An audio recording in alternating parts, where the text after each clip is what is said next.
So now we're starting recording. Good morning again, good afternoon, good evening. So the talk today is about the careers in pharmacy. And I will be one of the examples, as many that you probably heard of, but let's start with my example and we'll take it further from there. I remember in mid-90s, I was like a student in the College of Pharmacy, sitting on the stairs just outside my college, thinking about what am I going to be doing in the future? What's going to happen? Where are we going to be going? What's my career? Many of my colleagues already started their own pharmacy. They didn't wait until they graduate. They started working in pharmacies or started like even owning pharmacies. I grew up in Damascus, Syria, where it's very traditional for people to own their own pharmacy. And sometimes they can actually hire a pharmacist, either full-time or part-time, using their license to actually being able to open the pharmacy. So many of my colleagues actually got into the profession really early as fourth or fifth year. Myself, I didn't think that was my pathway. So one day, I'm in my final year, sitting on the stairs, just like trying to think what's going to happen in the future. One of my friends came to me and approached me, and she said, "Anas, don't you always want to go to America?" I'm like, wow, yeah. And that's actually very true, because growing up in the 80s, America was a big thing. Everybody wanted to go to school in America. They wanted to study there. They wanted to have this sense of living abroad and being independent. That was actually one of the biggest dreams of many of my generation, of many people who are in my age. So I thought to myself, yeah, I always wanted that. And she told me, like, there are a couple scholarships that you can apply to. Like, during this time, just remember, internet was not really existent. Like, we didn't have access to search. If I wanted to search for something, I had to go to one of the big libraries, dig through the books, try to find like what is what. And if I want to apply for something, I either have to go in person and apply in person, or write a letter. So what happened was, for that Fulbright, there was this little office in Damascus that accepts these applications. So I went to that office, final year student, feeling really a little bit weird about everything around me. And I came to them and I said, I would like to apply for the Fulbright scholarship, please. And the guy wearing like this glasses was like, okay. He gave me a stack of paper. He's like, go ahead, fill those papers and come back for me. But, make sure you return them within the end of the month. It's not something that's big. So here I am, filling all these papers, writing all these essays, trying to write a lot of things about a lot of things, trying to kind of summarize all my dreams, everything I wanted to do in this pharmacy business on these papers. I wrote it down and I gave back the application. Meanwhile, I just graduated. I didn't know what to do. So I joined a pharmaceutical company. I wanted to be part of a pharmaceutical company. I always wanted to be part of a corporate, part of a company. I don't know why, but I felt safer this way. So I worked there for like a year or so, maybe less. And then this phone call came in and it changed the course of my life. I was like, you actually was approved for the scholarship. I felt great. So I did that. I did all the work I did. And I went to many interviews with many people who asked me so many questions that not really related to my field. They asked me questions about the history, asked me about culture, asked me about everything. And I was so passionate about all of these topics that when I actually answered, they felt that there was a piece of me coming out with every answer. And the journey started. I started my master's in pharmacoeconomics, then turned into a PhD in clinical pharmacy, started different careers all over. And here I am now working in a post that was not even posted. So I don't know if you know, but over 30 or 40% of good jobs are not even posted. No, they're not.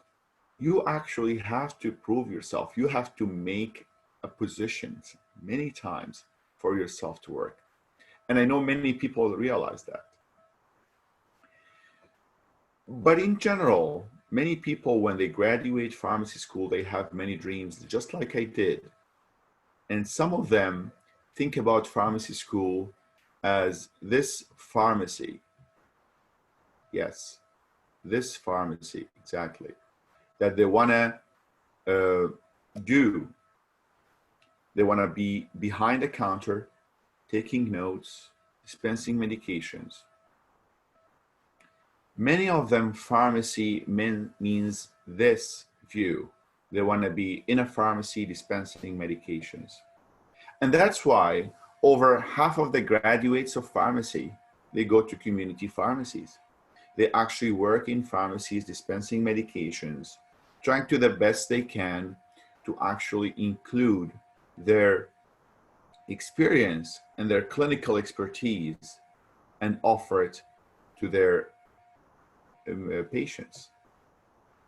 But however, that was maybe good during the 90s, maybe early 2000. There was like a big need for pharmacies and pharmacists. That we didn't have many pharmacy schools then. The number of graduates were very limited. Like I remember when I graduated, there was only one pharmacy school in my home country, Syria. And I'm sure we all can relate to the number of pharmacy schools that have increased over the years. Like right now, every city now almost has a pharmacy school. Many are kind of pumping pharmacists left and right, trying to get positions. Most of them go to retail, and we don't have a place for pharmacies. Many pharmacies have 2 or 3 pharmacists working on them because they cannot have another pharmacy in this location. It's just the market is saturated. A lot of people started thinking, like, this is not the only business model that I can have. It's just unrealistic that the only thing that pharmacists can do is work in a pharmacy. This is very typical, and I don't think this is the only thing that they need to do. So they started looking for other venues. And in some countries where they had more, like started the pharmacy industry started to boom, many new jobs for pharmacists started to show. But before that, pharmacists in their own pharmacists started to think, how can I make my pharmacy more appealing from the pharmacy across the street? What can I do so I can bring more patients? What can I do so I can make my business more appealing to my patients? And one of the things they started to think is applying new models. So they're trying to customize services. And we've seen many pharmacies starting to make special compounding, others trying to do like a compliance packing. So we make sure like the medications are prepared for the patients, for that specific patients to take at certain times in a certain way. Others, they said, no, we're going to have longer hours. We're going to be having more, availability to our patients. They're trying to take late hours, working over the weekend, opening through weird hours. Others started to think about more creative ideas, like creating regular fills. They will say, you know what, every month I will make sure your medications are ready and I will deliver them to you, or I'll give you a call and tell you they are ready for you. And many other pharmacies starting more doing a referral business. So they're starting to create clusters. So some pharmacies work together. They can actually get the drugs for cheaper. They have more exposure to customers, more exposures to physicians, so they can have a stronger and better clinical model. However, we all go to the basic stuff. Is like, how can I make my community pharmacy different? What is it? So the model that always works is like, you want to remember that it's all about the relationship that you create with your patients. I know many of us will start saying, you know what, this is not always true. It doesn't apply to countries that are less, where pharmacy is a less sophisticated profession than in other countries. But this is always true, believe me. Because when you differentiate among your own skills, your own potential, your own self, nobody can match that. You are your own.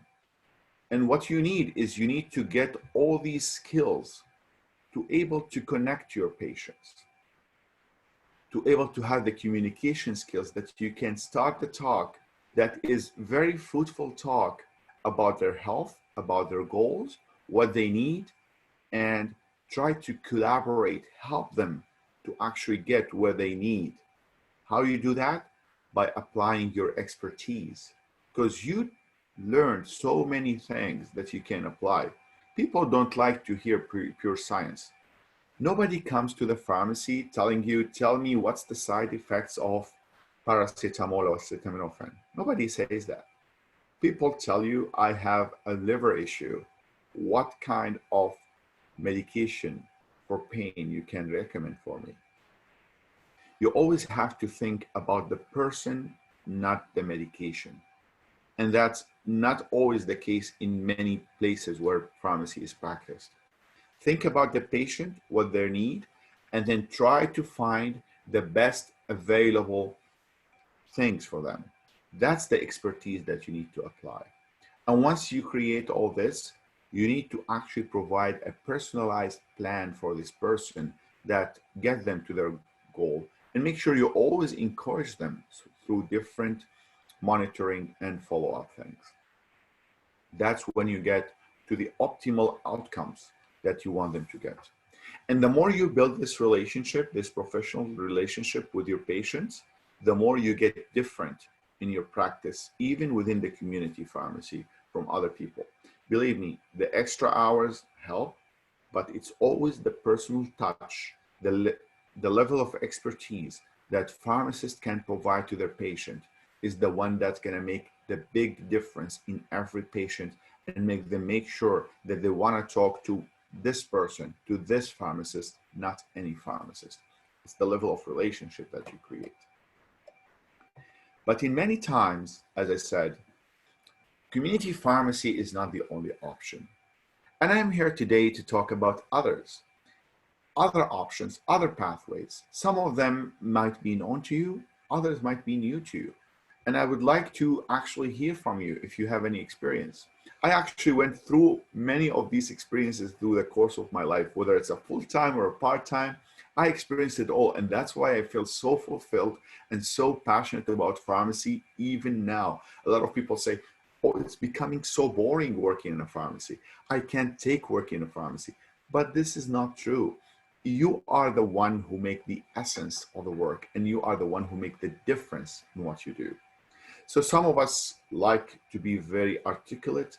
They like to be working for the public sector, and they want to work for regulatory agencies like Ministry of Health, like other regulatory, like the general labs in the country where you work in, or like, you know, other places where they kind of make sure that the medication is safe and efficacious. They review all the work of the pharmaceutical companies that they did, and then they make a suggestions and make a recommendation. This is actually now getting more popular as before. It's actually becoming, more people are trying to get into this sector, and they try to be more specialized. So they get like special degrees and special studies, special certificates to be able to do that job versus another job. With the pharmaceutical industry booming, and that's actually, I think, started in late 90s, all over like the Middle East and like even Asia, a lot of pharmaceutical companies started thinking, well, it actually started like a little before that. I remember, well, I don't remember, but I read about it. Like The first generics came in after the Vietnam War in the United States. What happened was the government there was actually exhausted with expenses coming out of war, no money, and they went to the companies like the big pharma company and they asked them, you know what, we need cheaper medications. You got to help us out there. Many companies thought, we're already making a lot of money. We're not going to reduce our prices. Nobody can deliver the medication that we deliver. So no, and that was the answer to the government then, we will not reduce our prices. And then the government started this idea. How come that we give a certain time of exclusivity for this company that initiated the drug or invented the drug, but after that, for all the drugs, we let other companies make them as long as they prove that they are equivalent in the body, which we call bioequivalent, and sell them at cheaper price. And that's exactly what happened. And generics started. This actually came to other countries like Europe, and after that to Middle Eastern and Arabic countries, as well as North African countries and some African countries. They were thinking, why do we have to exhaust our budget spending big bucks on drug imports while we can make them here at home at much cheaper prices at the same level of quality? So many pharmacists started to be encouraged to be part of this movement, and they started working in the pharmaceutical industry, whether in the marketing, whether in the manufacturing, whether in the quality control. The pharmaceutical industries provided too many venues of new work for pharmacists all over these countries, and that was the case. But that's sometimes became less appealing as more formulas became regular, like things became more longer hours, and pharmacists always like to try something different. And that's exactly what happened. They say, how about we do something different? Now we have many pharmaceutical companies. We have big pharmaceutical companies. We have small pharmaceutical companies. Now the governments are starting to getting confused. How can we make sure that the safety of these medications are preserved as well as the efficacy? Over the course of the last 20 years, we heard many stories about drugs being recalled for different reasons, even after being on the market for like 5 and 10 years. And all of a sudden the company says, you know what? We decided to pull out this medication because it causes this, it causes that, it causes this. But how can they tell that this is the case? How can they tell that these medications are causing these problems? And how come they can tell now, not during the clinical studies before they introduce the drug to the market? That's a very important point that we have to think about. Why the studies that were conducted when this medication was still in the companies, whether they were conducted on healthy people or ill people, they still did not get that safety piece. So they started to think about post-marketing studies, which basically that the company has to keep on doing studies about the safety of these medications, even well after this medication is being marketed. And that's how started a completely new science that we call it pharmacovigilance. So the pharmacovigilance, especially in Europe, started to be very sophisticated. Governments there started to actually require each pharmaceutical company to do certain procedures, post-marketing procedures, and to provide a person. This person main work is to actually monitor the safety of medications and adhere to all the regulations in regard to safety that was noted by the regulatory affairs or regulatory agencies there. And this person is known as the qualified person responsible for pharmacovigilance or QPPV. And this person has to do the pharmacovigilance audits. They always have to assess the risk involved. They like to worry about a master file that is related to drug safety. And this has created a brand new arena for pharmacists to work.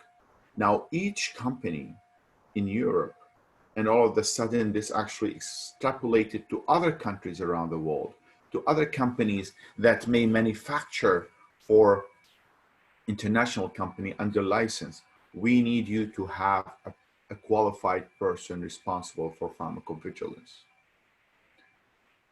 And that's the case now in other countries around the world. They started even asking smaller generic companies to do the same.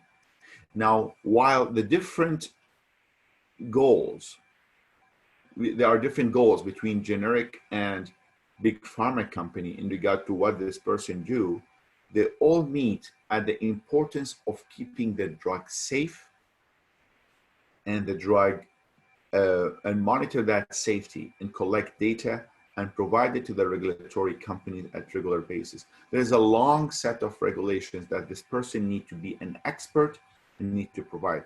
And there's a high demand right now on this kind of positions. And a lot of like training companies, a lot of certification agency have started certifying people to do only this, just being a qualified person of pharmacovigilance. And I can assure you, there is no better person that they can do that than a pharmacist who is educated on the regulations provided. So this is one new position. I don't know if you heard of, but it's booming right now. It's actually getting into this right now. What do we really need to be this person? First, you need to be very specific to details. You need to be very knowledgeable and aware about the regulations of the countries, the countries with the big S that your medication is being marketed into. That's very important because you want to make sure that whatever you do matches the requirements in this market where you're going. And plus being active about and very organized about all the tests that you're getting and being able to be transparent to other companies about that as well. This is one position that's actually, as I said, getting popular now, but one other position that I started, I think, in the late 90s, but now it's actually getting to be very, very popular. And that's the medical science liaison. Now, what is this position exactly? So let me explain how does that work. Many people, they go for, after pharmacy, they prefer to go for more scientific education. So they start first going for a master and a PhD and go post doc. And they are very, very specific in what they do. They work in a very specific area of disease management or certain biotechnology or biochemistry or a certain thing that is very, very specialized. And over the course of their life, once they finish their research and they do their postdoc or they do their PhD, whatever the case is, they decide they want to make a change in career. So instead of staying in this like scientific base, most of the time people have a different personality. They don't like just to work by themselves. They want to start building the bridge to work with others, to build more communication with others. They make that bridging between science and pharma. So that bridging between science and pharma is exactly what this position is about. So for many of you guys who decided to go after pharmacy school for more schooling, for graduate schooling, like I did, like for your PhD or for your master or whatever, and then at one point you decide, you know what, I don't want to be just a professor. I don't want to be just a scientist. I want to build that bridge so I can go from this and actually be able to bring that gap and go into the pharmaceutical industry. that is the position that you can apply for. Many big companies now are hiring for every market what they call a medical liaison. What this person does, basically, they keep track, they keep updated with all the new studies, whether it's made by the company or made um, by other research centers about their area of disease, their medications. They want to see what's new is coming up about like new medications. How can we do about, what can we like do things about this? And they start to bring these ideas, meeting with their marketing team, meeting with their administrative team, with their corporate team, and make this liaison, make this connection between science, between business, and between the marketing. And that's actually a very interesting thing that's very, very uh, popular right now. And a lot of companies are really looking hard to fill these positions. Because if you think about it, it's not easy to find that person who is very knowledgeable in one area of science and has a great communication skills that can build and provide that for that. So basically, pharmacist, one of the questions I just got is if a pharmacist can do that. No, it's definitely the job of pharmacist. It's some medical doctors do that, but believe it or not, even medical doctors, they cannot actually do it as if they don't have a research background. So one important part, if you want to do that position, is to actually be able to have a strong scientific background about one area of the disease. And then you can get into this. And that's actually very important. Now I would encourage people, depending on what you're doing right now, to think about your pathway. Think about two different things. Think, if you want to be in community pharmacy, how can I be in a community pharmacy that, how can I be a community pharmacist that is different? And as I kind of mentioned earlier, what are the qualities that you need to have? It's a lot personal qualities. You need to be able to connect, to collaborate, to feel empathy with the person, and to use your knowledge to build a very personalized plan for that person. Community pharmacy is not for you. Think of what else you can have. It's very interesting that I think in the 2000s, one American pharmacist decided that she wanted to work for NASA. And she became the first pharmacist who's actually delivering medications to astronauts in the space. She prepares their medications and she sends them to the space so people can be creative.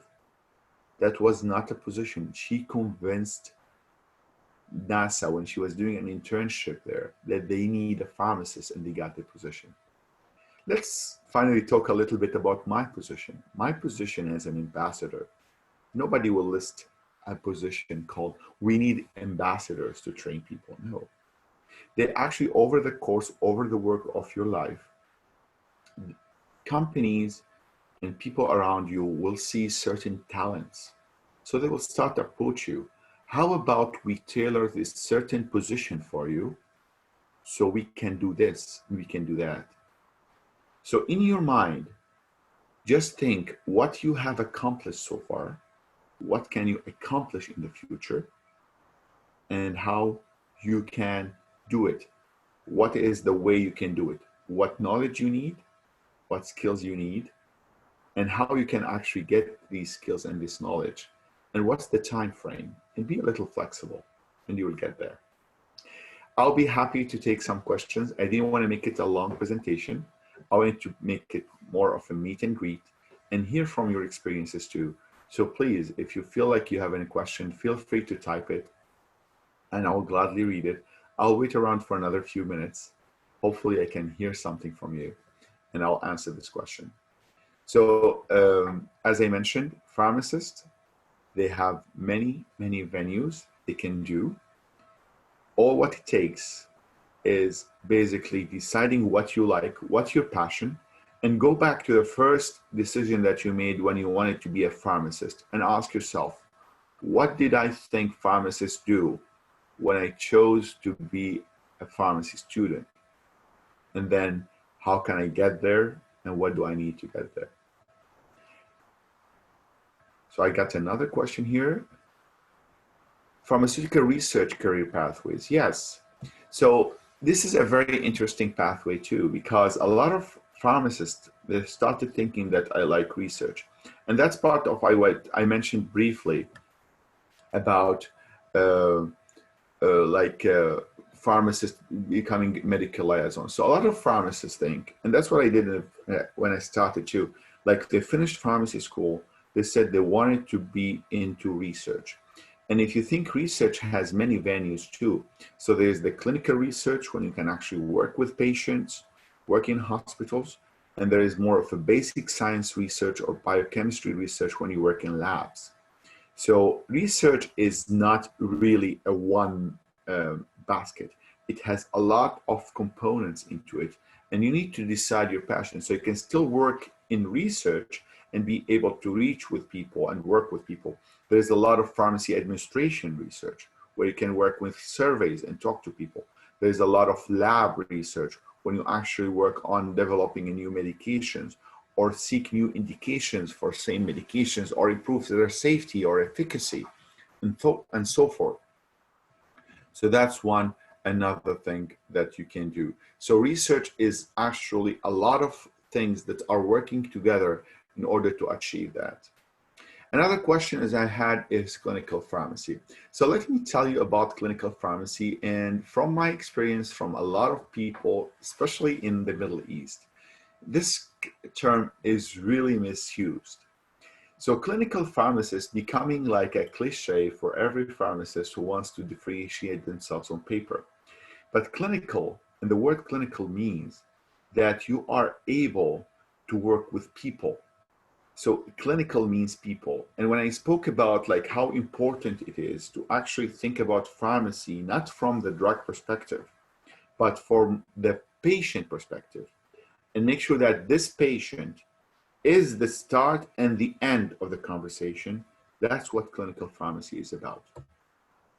So when you do clinical pharmacy now, it's becoming more structured and more organized. So now we have a lot of like certifications about specific area of pharmacy that certifies people in pediatric pharmacy, in nuclear pharmacy, in oncology pharmacy, or in pharmacotherapy specifically.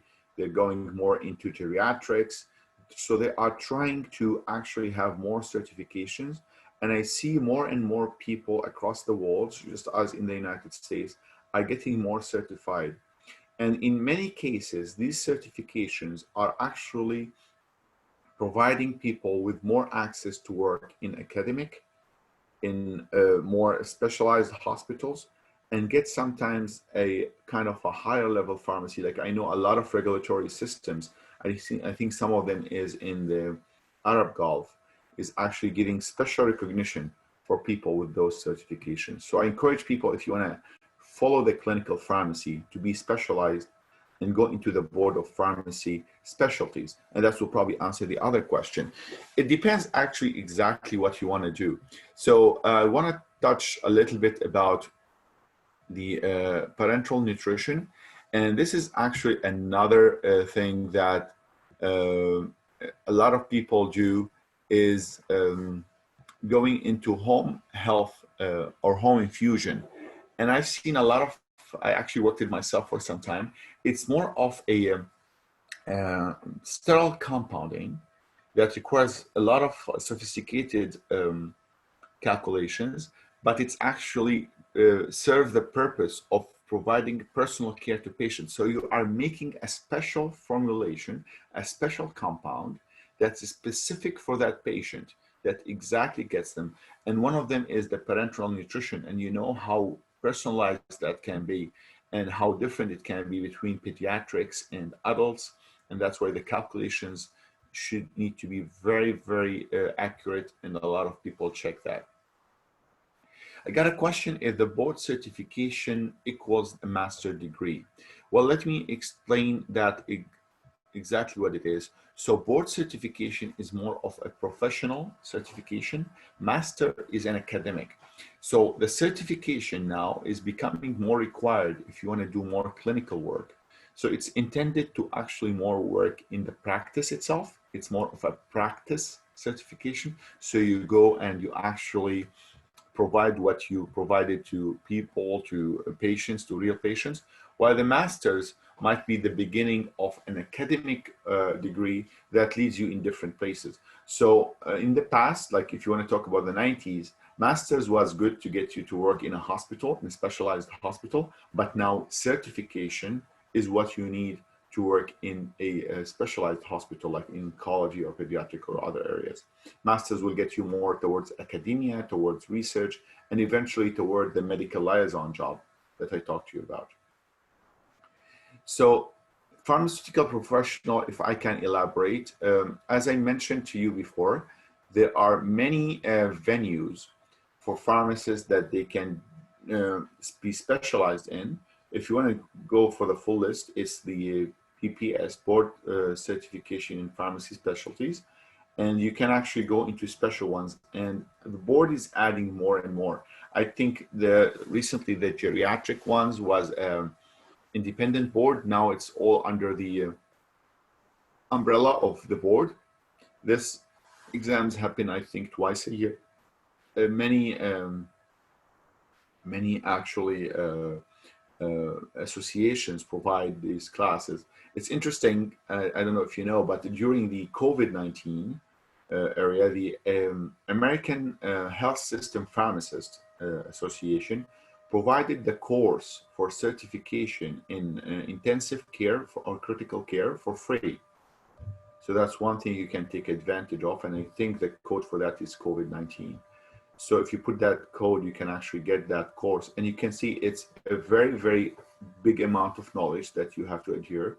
And then you go into an exam, and that's a certification exam. There are certain requirements of what you need to do in order for you to be able to provide this. So for example, some requires like 2 or 3 years of practice, or if you have like certain residency requirements, but it's really good. So a question is about the role of pharmacists in ICU. Believe me, everything in the ICU is actually mostly related to the pharmacist. So a lot of doctors will actually provide certain medications to be infused, to give an IV by IV infusion, but it's up to the pharmacist that make sure that this solution of infusion actually is not gonna cause any volume shock, is not gonna deplete the potassium, the sodium. If they want to get like a certain amount of calcium, what's the best salt, how it should be provided, what's the infusion rate. They have a lot of roles, believe me, in ICUs to provide that. So the ICU, all the medications in the administered, or most of them actually, well, really big, most of them are actually being prepared on site in the hospital, and it's prepared by one of those well, not necessarily infusion pharmacists. If they are in the hospital, they are infusion pharmacists, to be readily available, because they have very short beyond use life, which is 2 or 3 days, sometimes hours, depending on the type of mixture that they are providing, and they need to provide it right to the patient. So that's actually one of the most important roles. So nutrition, a lot of pharmacists actually getting more innovative positions. So you can see a lot of pharmacists are becoming now more of a life trainers and nutritionists.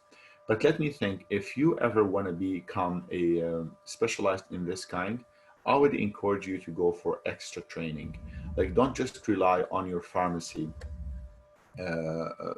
degree to become like a coach in exercise or in pharmacy. Make sure like you have a good knowledge, basic knowledge, but make sure you actually provided with more information in regard to nutrition, in regard to sport, in regard to other work as well.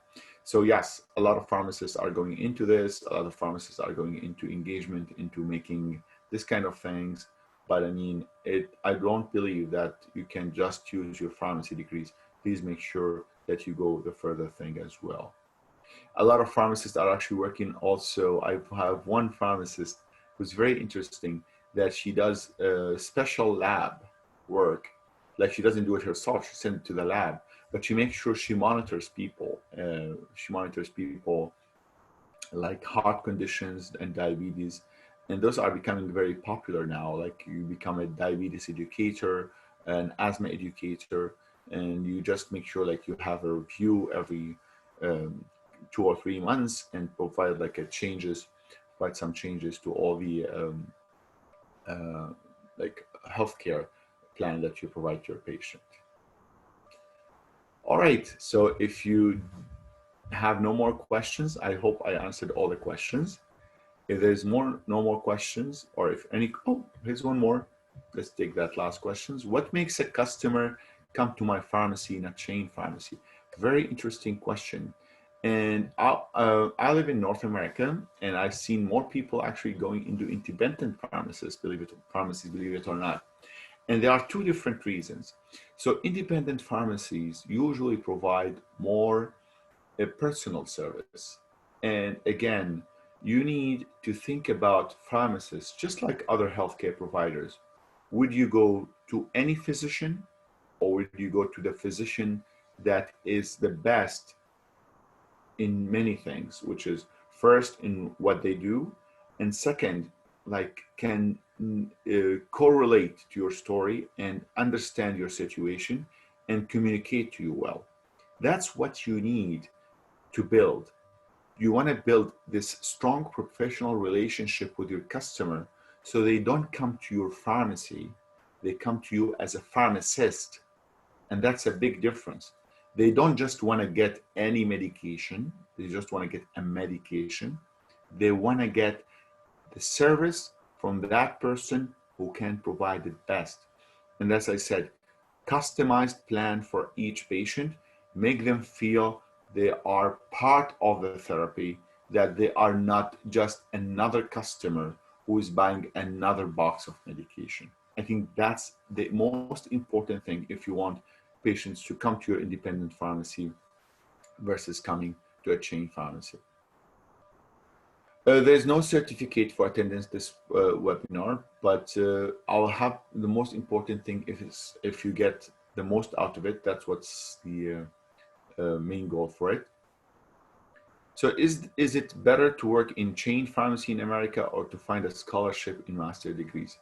To tell you the truth, this is actually a very personal favorite. So if you want to continue your life as a pharmacist in chain pharmacy, I'm sure you'll find a lot of opportunities in North America.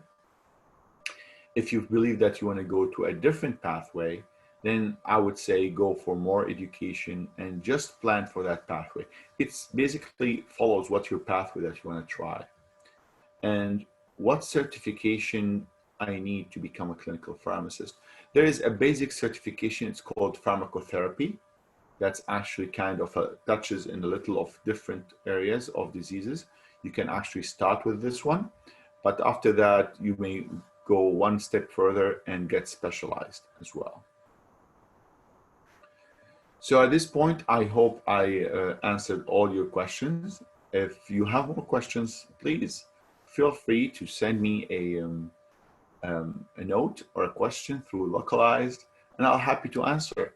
And I would like to see if you can actually join I have a group here on Localized. It's called Pharmacy بالعربي, which is صيدلة. So in that case, I'll be happy to do another kind of this meetings together. If you feel like you want, just reach out to me and tell me. Oh, one more thing is about regulatory affairs. Regulatory affairs was very good in early 2000s. Now I feel it's getting more saturated, and now it's getting more diverse. So when you say regulatory affairs, do you want to be more into like pharmacovigilance, the one I mentioned, that's the new one inside of the regulatory affairs? Do you want to work in actually registering new medications?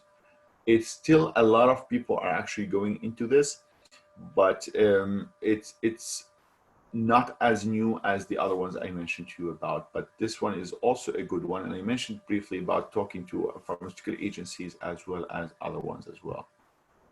So Forsenic medicine is basically working with law agencies, and law agencies can hire pharmacists to do some tests for them to interpret the rest results. And this is another actually work that a lot of people are do. It's like working for other agencies, and this is like law enforcing agencies. And that's what forensic medicine is about. Very well. As I mentioned, if you would like to have more questions, please feel free to send me that message. And if you want more to have more of these meetings, we can do that on the Saidala group. That will be great. As for the qualifications for the forensic medicine, I would say it mostly has to do with lab work, quality assurance, and quality control. That's what you need to work on, get some background in that. Medical representative is basically different pathways. A lot of, especially in the States and in other countries, a lot of competition for people in business. It's basically getting more into the business, the corporate part of working in marketing versus sales. So it more requires like personal skills and communication skills with some knowledge of the medication. You will actually use less amount of the information that you gain through your pharmacy school. But again, it's a great pathway, and it will get you in a really good lifestyle as well if that's your passion for it. So anyways, so I'll stop now. And as I mentioned, if you have more questions, please feel free to send me a message. And I would like if you can actually be part of the Saidala group, and we can continue that conversation later. So I'll stop recording right now, and thank you very much. Thank you all for attending. I hope you had a very informative and clean time, and I hope I was able to answer your questions to the best of my ability. Thank you so much, and have a great Saturday, and whatever you're doing, enjoy it. Thank you. Bye-bye.